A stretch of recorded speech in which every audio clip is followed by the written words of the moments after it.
السلام علیکم ورحمۃ اللہ وبرکاتہ نحمدہ ونصلی علی رسولہ الکریم اما بعد فاعوذ باللہ السمیع العلیم من الشیطان الرجیم ربی اشرح لی صدری ویسر لی امری واحلل عقدۃ من لسانی یفقہوا قولی۔ آج کی اس ویڈیو میں ہم سورۃ البقرہ کی آیت نمبر 40 یعنی 40 کا لفظی ترجمہ اور اس کی تفسیر سیکھیں گے۔ اعوذ باللہ من الشیطان الرجیم، بسم اللہ الرحمن الرحیم۔ یا بنی اسرائیل، اے اولاد یعقوب، اذکروا، تم یاد کرو، نعمتی، میری نعمت، یلتی، جو، انعمت، میں نے بخشی، علیکم، تمہیں، واوفو، اور پورا کرو، بعہدی، میرا وعدہ، اوفی، میں پورا کروں گا، بعہدکم، تمہارا وعدہ، وإیایا، اور مجھی سے، فرحبون، تم ڈرو۔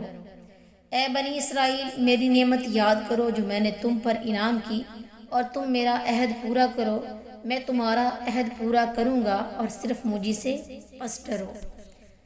اس سے پہلے یا ایھا الناس کے ساتھ تمام لوگوں کو دعوت دی، اب بنی اسرائیل کو خصوصی خطاب ہے، کیونکہ اہل کتاب ہونے کی وجہ سے ان کا زیادہ حق ہے کہ وہ نبی صلی اللہ علیہ وسلم پر ایمان لائیں۔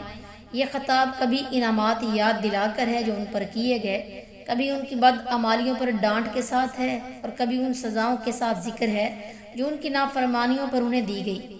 یہاں سے لے کر آیت نمبر 147 تک ان پر 10 انعامات کی اور ان کی 10 بدعمالیوں اور انہیں دی جانے والی 10 سزاؤں کا ذکر ہے۔ اسرائیل یعقوب علیہ السلام کا دوسرا نام یا لقب ہے، جس کے معنی ہے اللہ کا بندہ، اس لیے ان کی اولاد کو بنی اسرائیل کہا جاتا ہے۔ بنی اسرائیل میں پہلے پیغمبر یوسف علیہ السلام اور آخری پیغمبر عیسیٰ علیہ السلام ہیں۔ رسول اللہ صلی اللہ علیہ وسلم کے زمانے کے بنی اسرائیل کو یہ چیزیں یاد دلائی گئیں، حالانکہ یہ سب کچھ پہلے بنی اسرائیل پر گزرا تھا، کیونکہ ان کے بزرگوں پر ان پر بھی انعام تھا، اور وہ اب بھی اپنے بزرگوں کی بدعادتوں میں ان کے نقش قدم پر چل رہے تھے۔ گزشتہ بنی اسرائیل کے ساتھ ساتھ آپ کے زمانے میں موجود بنی اسرائیل کے اعمال بد کا بھی ذکر فرمایا۔ مثلا رسول اللہ صلی اللہ علیہ وسلم کو پہچاننے کے باوجود کفر، کتاب اللہ کی تحریف، جبرائیل علیہ السلام سے عداوت، جادو کرنا، ایک دوسرے کو قتل کرنا وغیرہ۔ بنی اسرائیل کے حوال اتنی تفصیل سے ذکر فرمانے سے یہ مقصود ہے کہ امت محمد صلی اللہ علیہ وسلم ان بدعمالیوں سے بچے اور ان کے نتائج سے ڈرتی رہے۔ نعمتی، اگرچہ یہ لفظ واحد ہے مگر جنس مراد ہے، جس میں تمام نعمتیں شامل ہیں۔ وَأَوْفُوا بِعَہْدِی، یہاں اس عہد کی تفصیل بیان نہیں فرمائی۔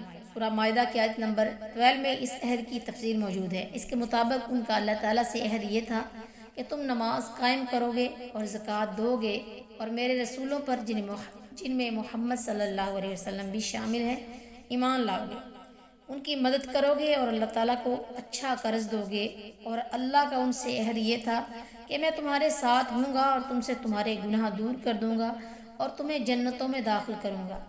وَإِیَّایَ فَارْہَبُونَ کا معنی خاص مجھ سے ہے۔ فرحبون اصل میں فرحبونی تھا، یا حذف ہو گئی، اس کا معنی بھی مجھ سے ڈرو ہے۔